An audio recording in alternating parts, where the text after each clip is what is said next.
workbench. Today we're taking a look at this product from Fastcap. This is known as the 11th finger. This is a product made in the USA. I believe it's also designed and manufactured in the USA. I received this for free recently as a gift from Fastcap, and so I want to go through this with you. This is a product called the 11th finger. One of the first things you'll notice about this push stick is it's standing vertically, and I'm not touching it at all. There's a series of, there's two neodymium magnets at the bottom of this. So on my cast iron table saw top here, it'll stand up in the vertical position. I put it on my stamped steel wings. Again, it stands up with the magnets.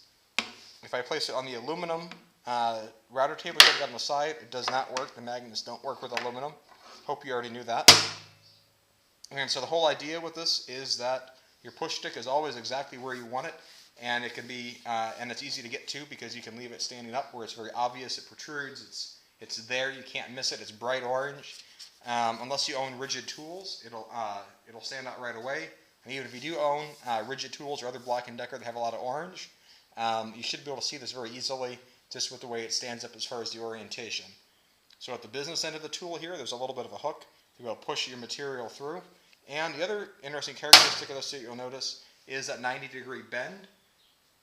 And so that 90-degree bend hopefully keeps your hand a fair distance away from the blade, rather than if you look at a more traditional push stick that might be commercially available, something like this that came with my table saw, whereas your hand is farther from the blade going backwards, but then it's lower down to the work. So it really depends on what type of material you're trying to push through to be able to make it work. As far as I'm concerned, when it comes to these, like, I think this is nice with the magnets, but it just hasn't really appealed to me as being any more useful of a product than either a homemade push stick or another push stick that I already have.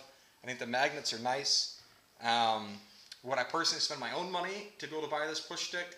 Probably not. I would just cut one out on my bandsaw, or I'd use the one that came with my table saw already. Fastcap does try to advocate that you might be able to use this with a miter saw. In general, if you're going to use it on a miter saw, or you need to use a push stick or a hold down stick on a miter saw, that tells me two things. Number one, you probably shouldn't be making that cut in the first place.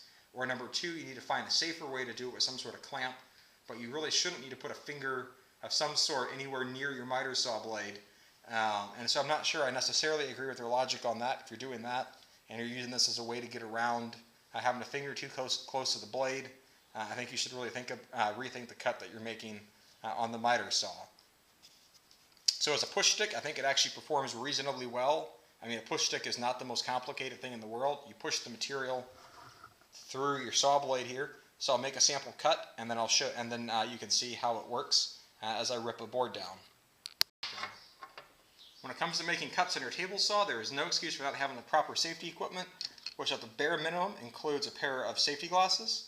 You may also want to have a pair of hearing protectors. You may also want a breathing apparatus or a dust mask to keep the fine dust away from your nose. You don't want to breathe the dust. And so I'll put on my safety equipment here, and then we'll get set up to demonstrate how this 11th finger actually performs.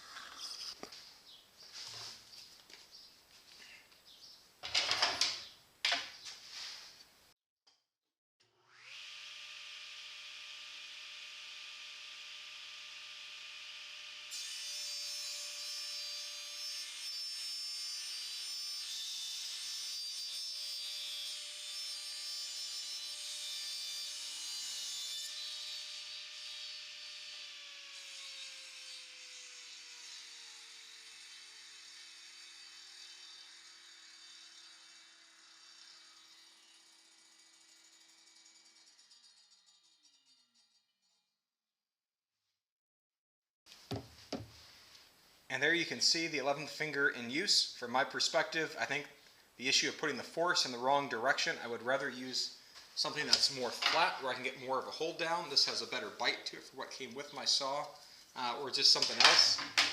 The problem with this and this low hook is in order to get things going forward and the way that I'm pushing, just the geometry is a little bit funny. I also want to add one other thing about safety.